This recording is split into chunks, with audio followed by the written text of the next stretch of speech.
जय हिंद दोस्तों, आप सभी साथियों को मेरा प्यार भरा नमस्कार। मुझे उम्मीद है कि आप सभी अच्छे होंगे। तो चलिए शुरू करते हैं। प्रकाश स्रोत। प्रकाश स्रोत क्या है?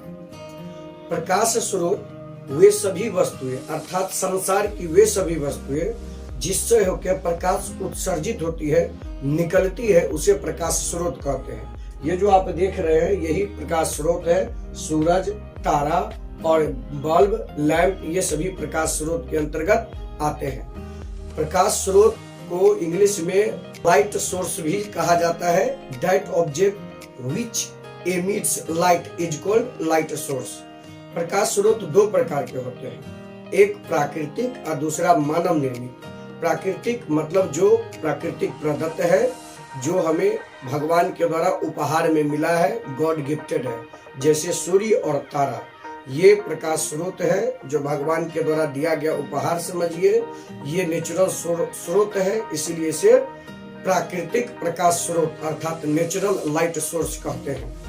अब दूसरा मानव प्रकाश स्रोत। तो मानव प्रकाश स्रोत उस स्रोत को कहा जाता है जो मानव के द्वारा अर्थात हमारे और आपके द्वारा बनाया जाता है, जैसे बल्ब, लाइट, टॉर्च, लैंप, लालटेन, ये सभी किसी न किसी मानव के द्वारा बनाया गया है, इसीलिए इसे मानव निर्मित प्रकाश स्रोत कहते हैं। संसार में बहुत सारी वस्तुएं हैं। आप लोग तो जानते हैं कि संसार में बहुत सारी वस्तुएं हैं, लेकिन प्रत्येक वस्तुएं लाइट को उत्सर्जित नहीं करती है।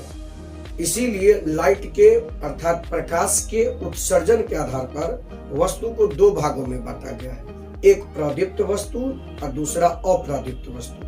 प्रदीप्त मतलब ल्यूमिनस बॉडीज।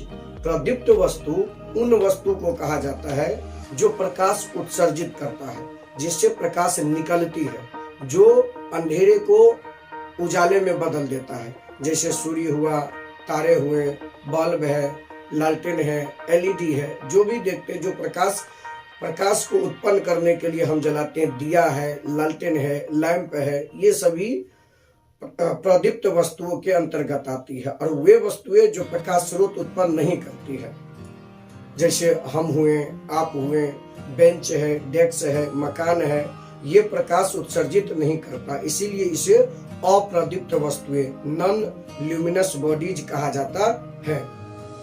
तो आपने देखा प्रकाश स्रोत दो प्रकार के, प्राकृतिक और मानव निर्मित। और प्रकाश उत्पत्ति के आधार पर भी वस्तुएं दो प्रकार का, एक प्रदीप्त और दूसरा अप्रदीप्त। अब हम जानते हैं कि प्रकाश गुजरने के आधार पर, अब जानते हैं कि प्रकाश जो होती है किसी वस्तु से गुजर जाती है, किसी वस्तु से टकराकर लौट जाती है। कोई ऐसी भी वस्तु होती है जिससे प्रकाश का कुछ भाग गुजरता है और कुछ भाग टकराकर लौट जाता है। तो इन्हीं के आधार पर अर्थात प्रकाश के गुजरने के आधार पर वस्तुएं तीन प्रकार की होती है।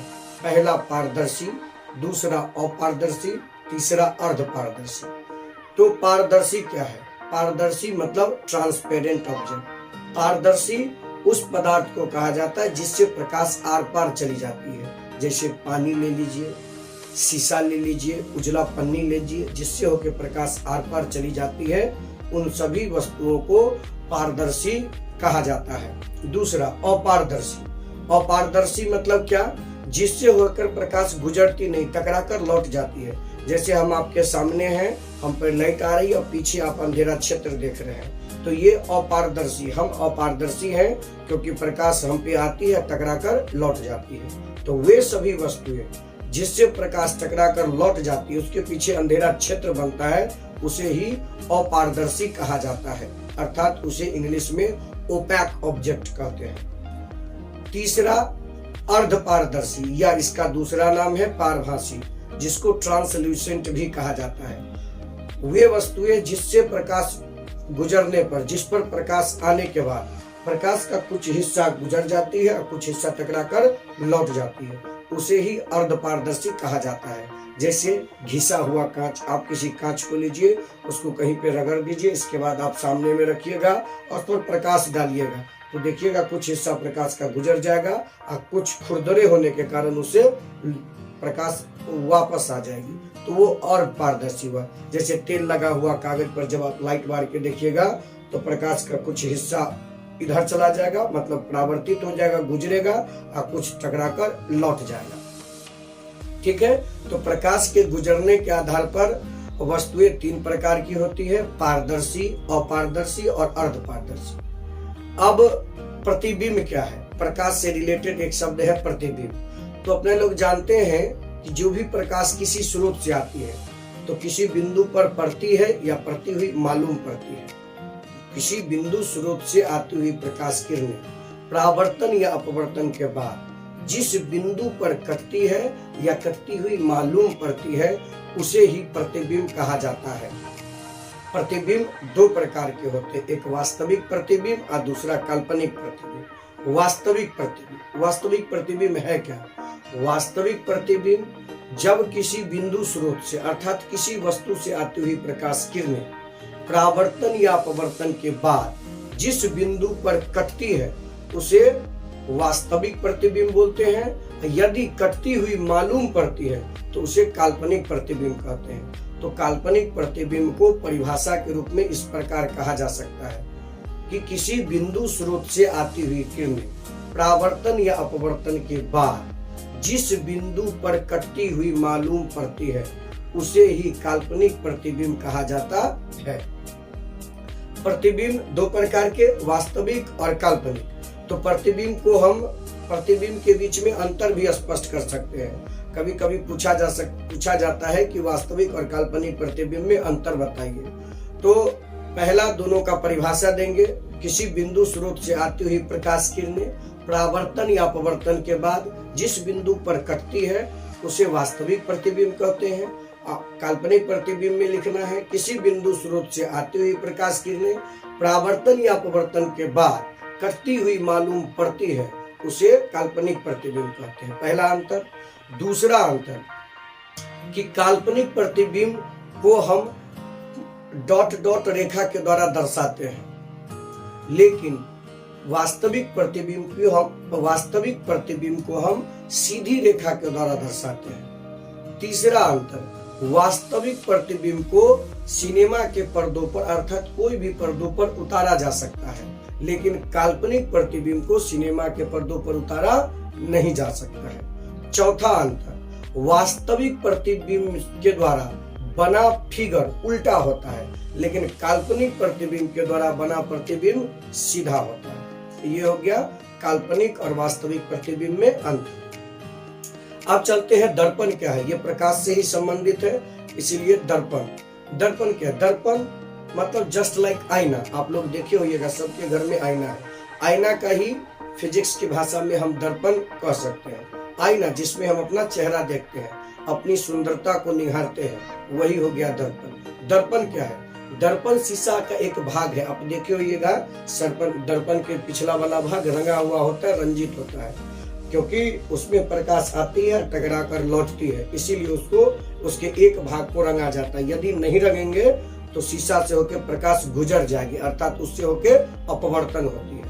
तो दर्पण शीशा का एक भाग है, एक हिस्सा है जिसका एक भाग रंगा होता है, उसे ही दर्पण कहा जाता है, जिसे आप इस फिगर में भी देख सकते हैं। ये दर्पण है।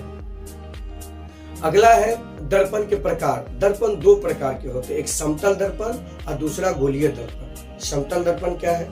तो जो आईना है जिसको हम घर में यूज करते हैं वो समतल दर्पण है। समतल दर्पण मतलब वैसा दर्पण जिसका सतह चिकना होता है, प्लेन होता है, और जैसी वस्तु होती है उसका प्रतिबिंब उसी तरह का बनता है। जितनी दूरी पर हम खड़े होते हैं उतनी ही दूरी पर प्रतिबिंब भी बनता है।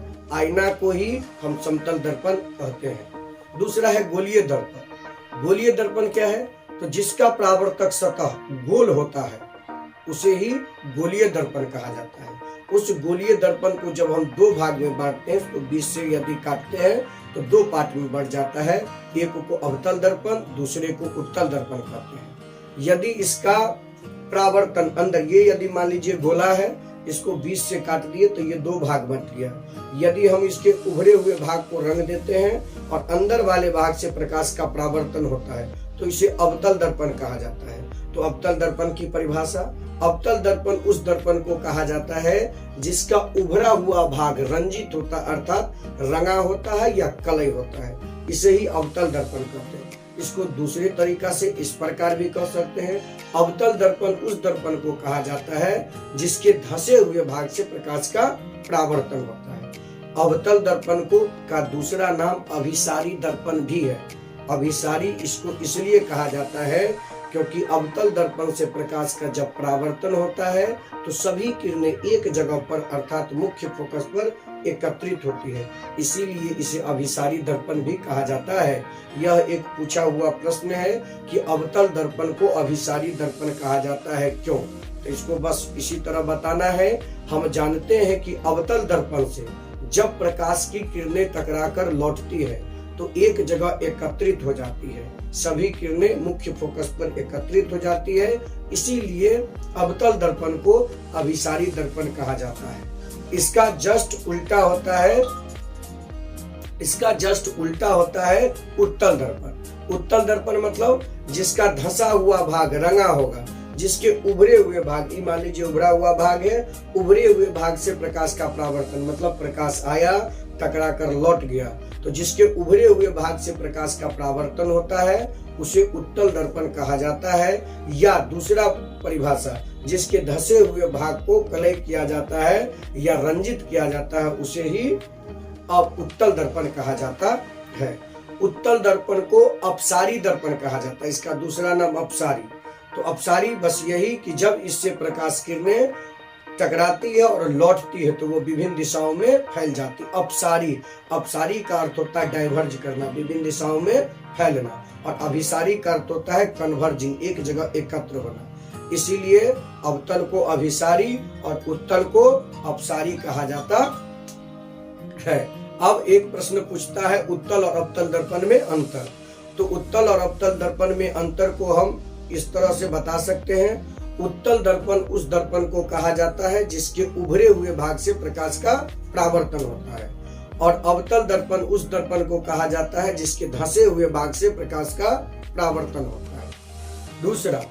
दूसरा अंतर, अवतल दर्पण को अभिसारी दर्पण कहा जाता है और उत्तल दर्पण को अपसारी दर्पण कहा जाता है। तीसरा अंतर, उत्तल दर्पण में केवल छोटा प्रतिबिंब बनता है, लेकिन अवतल दर्पण में छोटा और बड़ा दोनों प्रतिबिंब बनता है। अगला अंतर, अवतल दर्पण में बड़ा प्रतिबिंब वास्तविक और काल्पनिक दोनों होता है, लेकिन उत्तल दर्पण में बना प्रतिबिंब केवल काल्पनिक होता है। इतने मैं आशा करता हूं कि ये सभी बातें जो मैंने आप लोगों को बताया आप लोग समझ गए होंगे। आज मैंने आपको प्रकाश स्रोत, इसके बाद प्रकाश स्रोत के प्रकार, प्रदीप्त वस्तु, अप्रदीप्त वस्तुएं, पारदर्शी पदार्थ, अपारदर्शी पदार्थ, अर्धपारदर्शी पदार्थ, प्रतिबिंब, प्रतिबिंब के प्रकार, वास्तविक प्रतिबिंब, काल्पनिक प्रतिबिंब, इसके बाद दर्पण, दर्पण के प्रकार, समतल दर्पण, गोलीय दर्पण। गोलीय दर्पण दो प्रकार के, उत्तल दर्पण और अवतल दर्पण। इतनी बातों को हम लोगों ने आज जाना, तो मैं आशा करता हूं कि ये सभी बातें आप लोगों को समझ में आ गई होगी। तो चलिए मिलते हैं अगले वीडियो। धन्यवाद एंड कीप लर्निंग।